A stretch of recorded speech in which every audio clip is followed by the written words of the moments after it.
When Russia invaded Ukraine in February 2022, the world watched in shock as a new era of conflict erupted on European soil. The images of tanks rolling across the border and the sound of sirens in Ukrainian cities sent ripples of fear and urgency throughout the continent. In response, the European Union moved swiftly and decisively, coming together with a level of unity rarely seen in its history. Leaders from across the continent gathered for emergency summits determined to present a united front against Russian aggression. They launched sweeping economic sanctions designed to cripple Moscow's war machine and demonstrate unwavering support for Ukraine. For over 2 years, this united front held strong. 17 rounds of sanctions were passed, each one more comprehensive than the last, sending a clear and powerful message of European resolve to the world. The EU's solidarity became a symbol of hope for Ukraine and a warning to those who would threaten European peace. But now, in July 2025, that unity is beginning to fracture. The once solid alliance is showing visible cracks as new challenges emerge. The 18th sanctions package, once expected to pass without much debate, has stalled in the face of growing disagreements. Deep divisions among member states have come to the surface, making consensus elusive. What was once a process marked by swift agreement has now become a drawn-out battle of national interests, with each country fiercely defending its own priorities. The EU's consensus is cracking under the weight of mounting domestic pressures. Leaders face angry citizens, worried about the economic fallout and rising costs at home. The cost of sanctions is no longer just Russia's burden. Europe itself is feeling the pain. Factories are closing, energy prices are soaring, and families across the continent are struggling to pay their bills. Political will, once strong, is now wavering as the economic toll grows heavier. Unlike before, disagreements are no longer hidden behind closed doors. Countries are openly challenging proposals, defending their vetoes and airing their grievances in public forums. The world is watching as the EU's internal divisions become increasingly visible. The era of easy agreements is over. Every negotiation is now fraught with tension, and the path forward is uncertain. Every step forward is now a political minefield, with unity hanging in the balance and the risk of further fragmentation looming large. The EU's core promise of solidarity is being tested as never before. The ideals that once bound the Union together are now under immense strain, and the future of European cooperation is uncertain. The question remains, can Europe stay together when the stakes are higher than ever and the costs keep rising? The answer will shape not only the future of the EU, but the fate of the continent itself.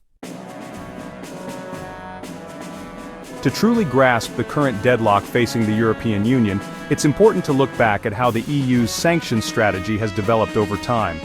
The story of these sanctions is not just about recent events, but about years of evolving policy, shifting alliances, and the EU's growing role on the world stage.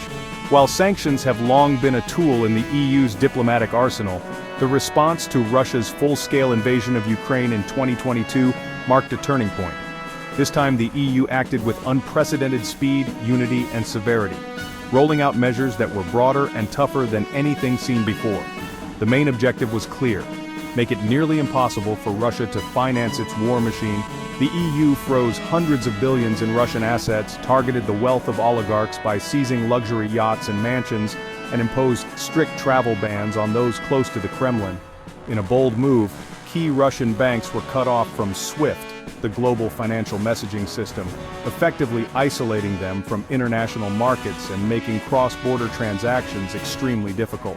The EU also banned the export of critical technology, especially components vital for military and high-tech industries, aiming to cripple Russia's ability to modernize its armed forces and economy. Energy was another major target. The EU introduced phased bans on Russian coal and oil, striking at the heart of Moscow's revenue streams and signaling a dramatic shift in Europe's energy policy. Working with the G7, the EU also implemented a price cap on Russian oil exports, aiming to limit the Kremlin's profits while keeping global energy markets stable. All these measures were designed to slowly drain Russia's financial and industrial resources, weakening its ability to sustain a prolonged conflict. Sanctions served a dual purpose: to punish Russia for its aggression, and to send a clear message that such actions would not go unanswered by the international community. At the same time, the EU hoped that sustained economic pressure would force the Kremlin to reconsider its actions and ultimately bring an end to the war.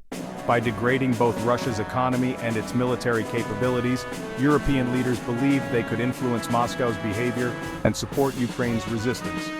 Over time, sanctions became a central pillar of Europe's support for Ukraine, complementing humanitarian aid and diplomatic efforts. However, as the war drags on and the costs mount, the limits and challenges of this strategy are becoming increasingly clear, raising tough questions about the future of the EU's approach. The 18th sanctions package hit a wall when Hungary, Slovakia, and Malta said no. In the EU, any one country can block foreign policy decisions, so their opposition halted everything. Each country has its own reasons. Hungary and Slovakia worry about energy and economic fallout. Malta is focused on protecting its shipping industry. Their stance isn't about supporting Russia, but about shielding their own economies from further pain. This exposes a core EU tension: collective action versus national interests. Governments are accountable to their citizens, and when jobs or key industries are threatened, vetoes come out. Eastern states like Poland and the Baltics want tougher measures, seeing any hesitation as weakness. The standoff pits European solidarity against the realities of national self-interest. Hungary, led by Viktor Orban, has been the loudest critic of EU sanctions.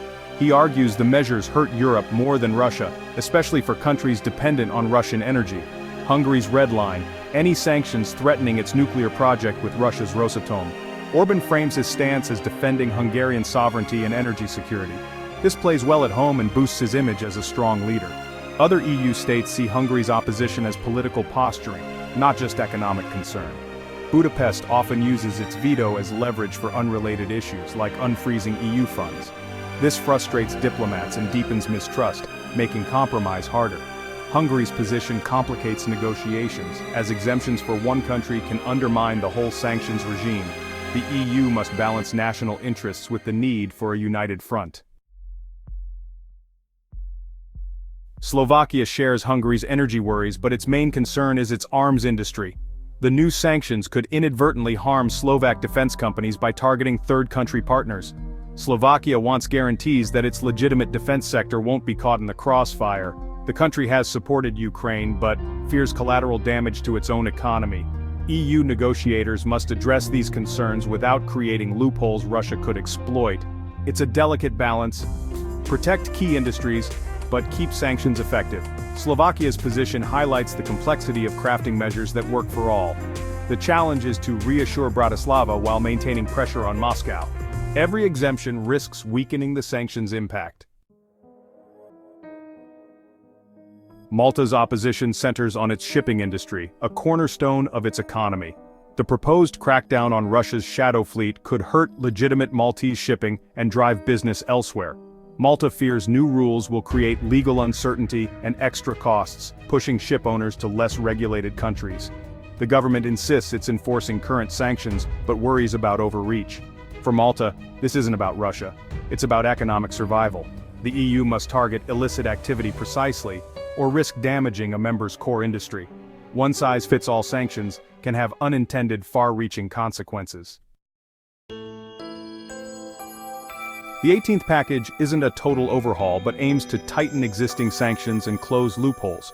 Key proposals include banning the re-export of Russian LNG from EU ports and cracking down on sanctions circumvention. Secondary sanctions would target companies in third countries helping Russia evade restrictions, a controversial step. Slovakia fears these could hit its defense sector. Malta worries about shipping rules. The package also adds new names to the blacklist and strengthens enforcement of the G7 oil price cap. More dual-use technology would be banned, and enforcement would be harmonized across the EU. The goal: make it harder for Russia to fund and fight its war. But every new measure brings new disputes. The deadlock over sanctions is more than a bureaucratic hiccup. It has real, far-reaching consequences that ripple across borders and affect millions of lives. What might seem like a technical dispute in Brussels actually has the power to shift the balance of international relations and security. For Ukraine, any sign of EU division is deeply alarming. The country relies on a united European front to maintain sustained pressure on Russia, which is absolutely vital for its defense and survival. Every moment of hesitation or disagreement in Europe is closely watched in Kiev. where the stakes are nothing less than national sovereignty and the safety of its people. A stalled sanctions package sends a dangerous signal to Moscow, suggesting that Europe's resolve may be weakening. This perception could embolden the Kremlin to push its agenda even further, believing that international resistance is fracturing. The EU's credibility as a global actor is at stake. Unity has always been its greatest strength. When the bloc stands together, it projects power and stability, but when it falters, its influence is diminished on the world stage. If national interests begin to override collective solidarity, the EU's reputation suffers, not just in the eyes of its own citizens but also among allies and adversaries worldwide. The United States, NATO, and other partners are watching closely, gauging whether Europe can be relied upon in times of crisis. Internally, the rift strains relationships between member states and could easily spill over into other critical EU policies, from migration to economic recovery. Trust, once broken, is hard to rebuild. If solidarity falters now, it raises a troubling question. Can the EU handle future crises that may be even more complex or urgent? The current standoff is a warning sign for the challenges ahead.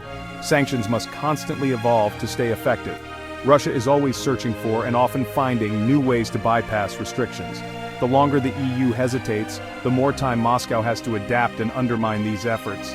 If the EU can't adapt and respond quickly, its most powerful non-military tool risks becoming obsolete. The domino effect could weaken not just sanctions, but the entire framework of European foreign policy. This standoff is a critical test of European unity and resolve. The decisions made now will echo far into the future, shaping the EU's ability to act decisively in a rapidly changing world. The outcome will not only determine the future of the sanctions regime, but also the very identity and cohesion of the EU itself. It's a defining moment for European leadership.